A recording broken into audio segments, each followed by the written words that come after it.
আসসালামু আলাইকুম সবাইকে। আগের দিনের লেকচারে তোমরা মিড পয়েন্ট সার্কেল অ্যালগরিদমের থিওরিটিক্যাল কনসেপ্টগুলো সম্পর্কে দেখছিলা। আজকে আমি এটার ইমপ্লিমেন্টেশন এবং থিওরিটিক্যাল কনসেপ্টগুলো আরেকবার একটু দেখাই দিব।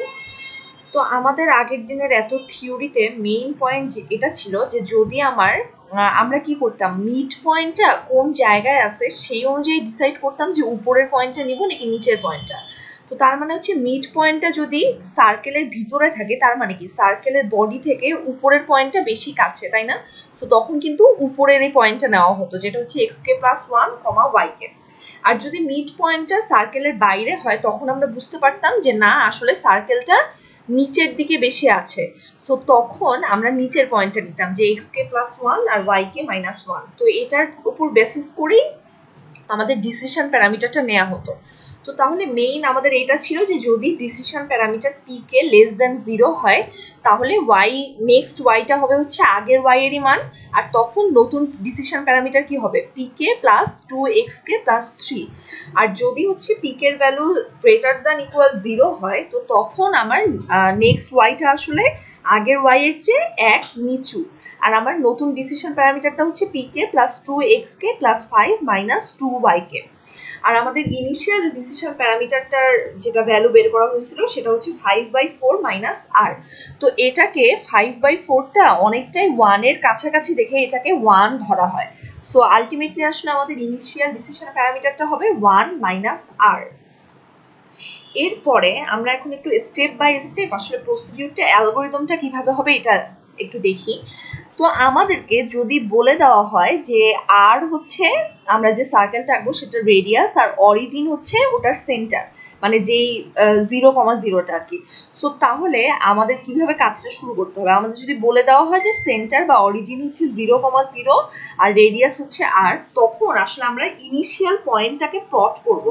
তো ইনিশিয়াল আমরা কোন পয়েন্টটাকে প্লট করি, এখানে আমি একটু ছবি এঁকে বোঝানোর ট্রাই করছি। সো আমরা কিন্তু আলটিমেটলি আমরা জানি যে একটা বৃত্তকে 8 ভাগে ভাগ করা যায়, বাট আমরা কিন্তু আলটিমেটলি 8টা ভাগের ক্যালকুলেশন করব না। আমরা একটা ভাগের ক্যালকুলেশন করে সেই হিসেবে বাকি 7টা ভাগের ক্যালকুলেশন করে ফেলবো। তো আমাদের যেহেতু বলা যে 0,0 থেকে শুরু করা হয়েছে সেন্টারটা, আর রেডিয়াস আর, তো সবার উপরের পয়েন্ট হবে কিন্তু এই যে এটা, যেখানে x এর মান 0 আর y এর মান r। তো initial xi equal to 0, yi equal to r। এরপর আমরা কি করব, ইনিশিয়াল ডিসিশন প্যারামিটারটা বের করব, যেটার মান pi, মানে ইনিশিয়াল। এরপরে ফার্স্ট স্টেপে আমরা pi একটা বের করলাম।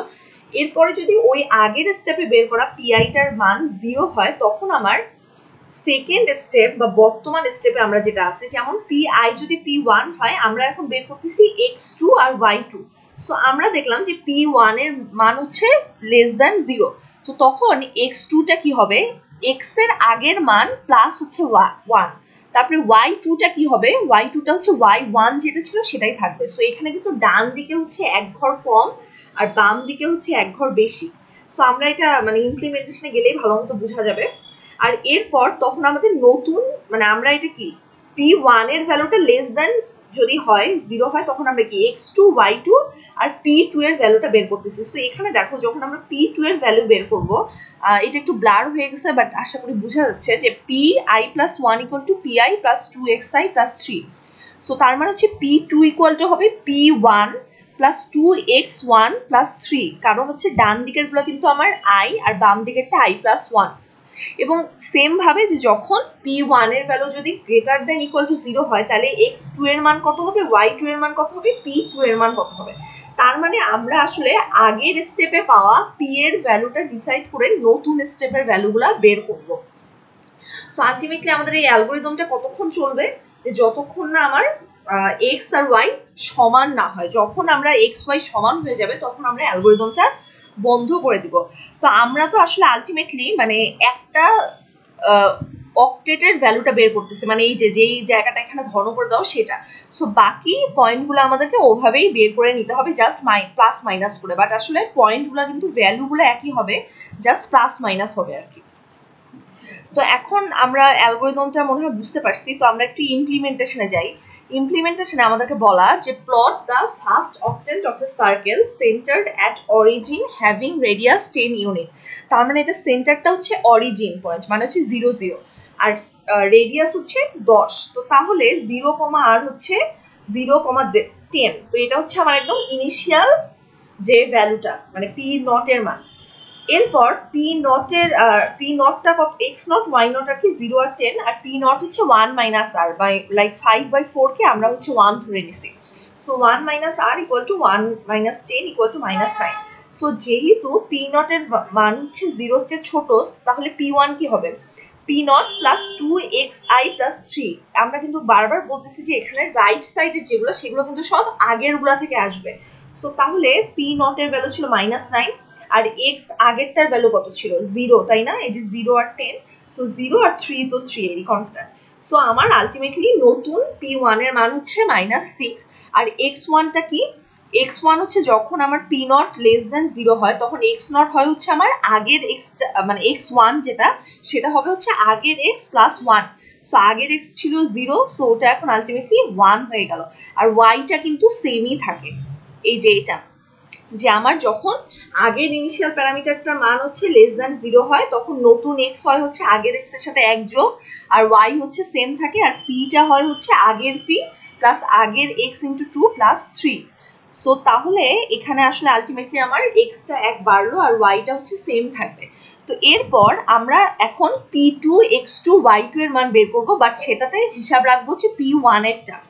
তো যেহেতু p1 এর মান less than 0, so p2 ultimately হবে p1 প্লাস 2x1 প্লাস 3, মানে হচ্ছে এটা। আর আমার x2 টা কি হবে, আবার আগের x এর চেয়ে 1 করে বাড়বে। আগের x কত ছিল 1, আর আগের y ছিল 10, তো y টাও আলটিমেটলি এটাই থাকবে। তো এবার কি হলো, এবারও p2 এর যে ভ্যালুটা এটা হচ্ছে -1 আসছে, মানে 0 এর চেয়ে ছোট আসছে। তো আমরা এখন আলটিমেটলি p3 টা বের করব। p3 এর মানও হচ্ছে আসলো 6। এখানে কিন্তু আমরা p2 আর x2 এর মানটা ইউজ করছি। সো 6 আসলো। তো আমার তাহলে x টা কি হবে, x হচ্ছে 1 বাড়বে, x2 এর সাথে 1 যোগ হয়ে 3 হবে, আর y2 সেম থাকবে।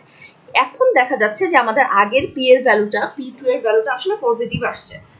তো তাহলে যেহেতু এটা আসলে p3 সরি, হ্যাঁ p3 এর ভ্যালুটা 6 আসছে, তো যেহেতু p3 এর ভ্যালুটা গ্রেটার দ্যান 0, তাহলে নতুন p4 হবে কি p3 plus 2x3 minus y3 plus 5। এটা হচ্ছে এই সূত্রটা, এই যে এটা, যে আমরা যখন নেক্সট p টা বের করব তখন আসলে আমরা আগের p এবং আগের x আর y এর মানটা ডিসাইড করি বা ইউজ করি।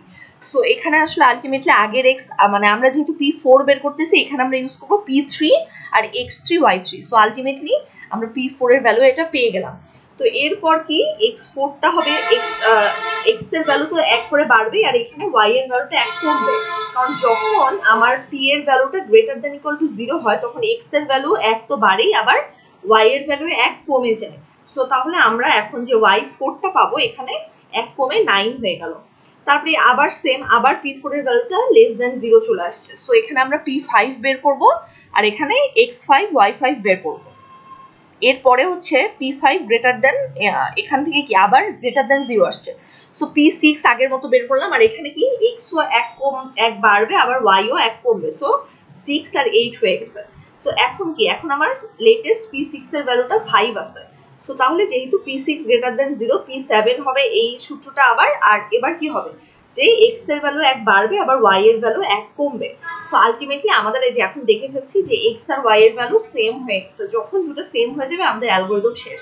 তো আলটিমেটলি আমরা আসলে যেই পয়েন্টগুলো পাইলাম, এই যে x1 y1 থেকে শুরু করে x7, x1 y1 ছিল 1,10, আর লাস্টের যেটা আসছে সেটা হচ্ছে x7 y7 হচ্ছে দুইটাই 7 করে আসছে। সো আলটিমেটলি এই পয়েন্টগুলো যদি আমরা ফার্স্ট অক্টেটে প্লট করি তাহলে আমরা আমাদের সার্কেলটার প্রথম অক্টেটটা পেয়ে যাব, আর তারপরে প্লাস মাইনাস করে আমরা বাকি 7টা অক্টেট পেয়ে যাব।